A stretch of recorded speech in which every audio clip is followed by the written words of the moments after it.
baldaawadayaal masiibadaasi dabka ee iyadu qabsatay hoteelka iyo kaalinta ka ah ee degmada Axmed Macalin Haarun ee galbeedka ee bariga magaalada Hargeysa ayaa waxaan wax ka weydiinay isla markaana aanu goobtaasi kula kulanay gudoomiyaha degmada Axmed Macalin Haarun Cabdilaahi Xasan Digaale aan ku soo dhaweeyay bal hada sidii uu soo gurmaday iyo waxa uu kala socdo dhibaatada masiibada dabkaasi oo sababay ay kaalinta iyo hoteelku ay dhibaatadu ka soo gaadhay walow aanay dhimashadu aanay imanin aynu eegna hadaba si uu nooga warramo siduu soo gurmaday gudoomiyuhu. alxamdulilah wasalaatu wasalaamu calaa rasuulillahi ajmaciin. ilaahay baa mahadle subxaanahu watacaala. waxa weeye waxaa dhacday galabta masiibo dab ah oo ka kacday arrinteedii baaritaan baanu ilaa hadda ku wadnaa annaga iyo ka dowlad hoos ahaan iyo maamulka ay xuseysay ee boolisku waan wadnaa,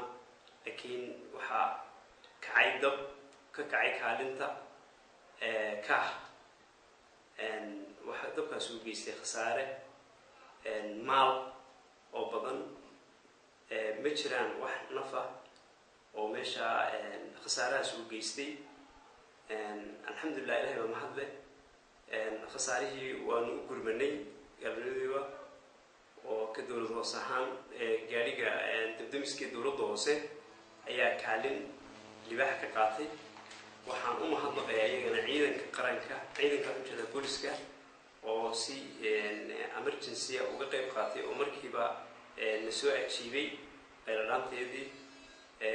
arrintaa waanu ku guulaysanay, dabka waanu baktiinay alxamdulilah. waxaan ka tacsiidaynayaa muwaadiniinta mulkiilayaasha ee shirkadda ka oo ahaa dad runtii bulshada Somaliland halbowlow ahaa masiibadaas soo gaadhay ee dabiiciga. waxaan leeyahay ilaahay subxaana watacaala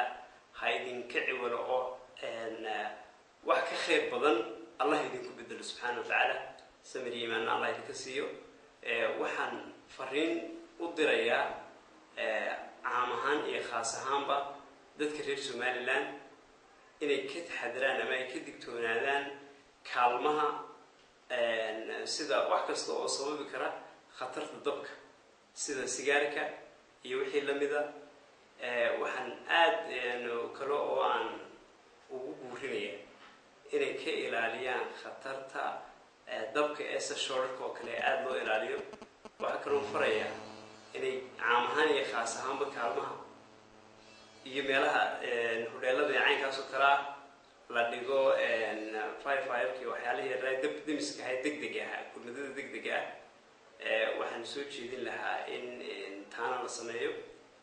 waxaa kale oo iyagana u mahadnaqaya si weyn ugu mahadnaqaya waxay ahayd warbaahinta qaranka gaar ahaan bulsha TV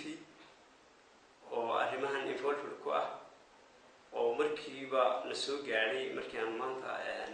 ay masiibadan dhacday aan la hadalay nagala soo qayb galay.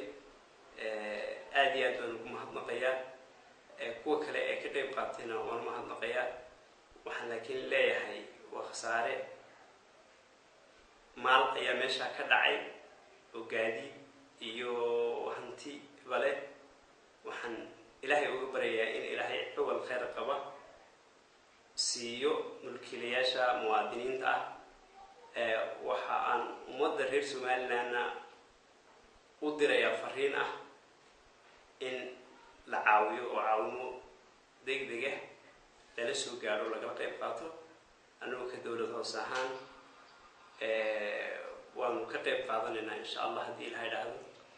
waxaa isaguna dowladda hoose marka laga yimaado guddoomiyaha kale wax soo gaadhay ma soo gaadheen damiskii kale ee matalan dowladdu ama shirkadaha kale private damiska lahaa yaa kale meeshii yimid markii dhibaatadani dhacday. waxaa yimiday sida dowladdu umay kala hadhin. waxaa yimiday kii dabdamiskii madaarka ayaa yimiday isaguna dabdamisyo kale ayaa yimiday. waxaa yimid oo kasoo qayb galay oo soo gaadhay wasiiro badan iyo dad badan oo muwaadiniina. dowladda caam ahaan iyo khaas ahaan gurmad kan aad iyo aad bay uga qayb qaateen waanan ku ammaanayaa xukuumadda dhammaanteed dowlad hoose iyo dowladda dhexe intaba waxa ka qayb galay oo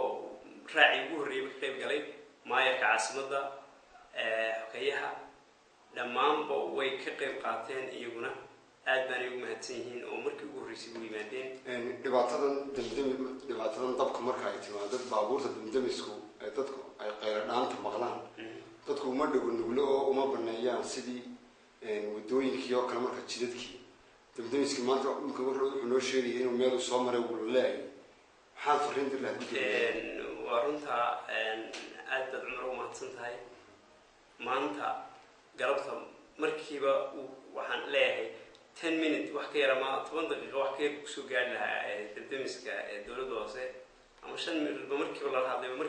markiiba uu soo dhaqaajiyey laakiin wadada ayaa ku xidhantay waxaad moodaa dadku in marka damdamiska ama gurmadada degdeg ee ambalaasyada iyo booliska midna inaan u dhagan nugleyn waxaan faraynaa oo u soo jeedinaynaa dadweynaha inay u dhagan nuglaadaan tixgeliyaan gurmadada degdega ah ee qaranka inay hoggaansamaan waxay dhibaatooyinka ka dhacay ka soo gaadha waxaan leenahay dhibaatooyin baa ka dhasha waxa uu xaq u leeyahay gaadhiga damdamiskii ama gaadhiga gurmad degdegii inuu wixii uu markaa khasaareye u geysto inaan waxba loo raaci karin ba ayaa jirta waxaan leenahay u dhagan nuglaada tixgeliyana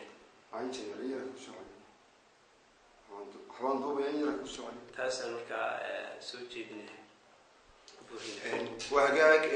كاسوحة وها قدوميها تجمدة أحمد معلن هارون مجالة هرجيسة وينوجور بحنا هي لبعضها مصيبة طبقة يدو كوها بستي هوتيل كاح يكالنت شغال وهالكاس السيدة إنور شغال ذاتك أقدوها بابور كم إذا بابور تشغال كقادنيسي وقت قاسية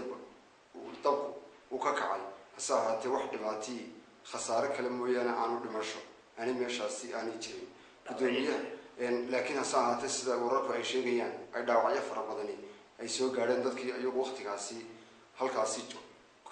كقدوها إنك استوى تدوينها هي شعب كهي الدولة الخاصة يعد واللي بقى عن لوكال عليه سيدي لوكال بدبادين لها لبعض هذا مصيبة طبقة يدو هوتيل كاح وقت قابن أو قلبتها كهبستي قدوميها دقمدة أحمد معلن هارون عبد الله حسن دقا على شنو وحنا بحنا قسيني هذا سيدي الدولة الخاصة كلمتي هي سيدي سجلفت جيسو ووقع بقاتي بختينتها طبقة مصيبة يسوق كدعي حافظ أحمد معلن هارون مجالة هركيسة waxaan ugu dumi kaga mahadnaqaynaa insha Allah wareysiga naga siin sidii baad sababka aad iyo badan mahadsantahay aad iyo aad shukran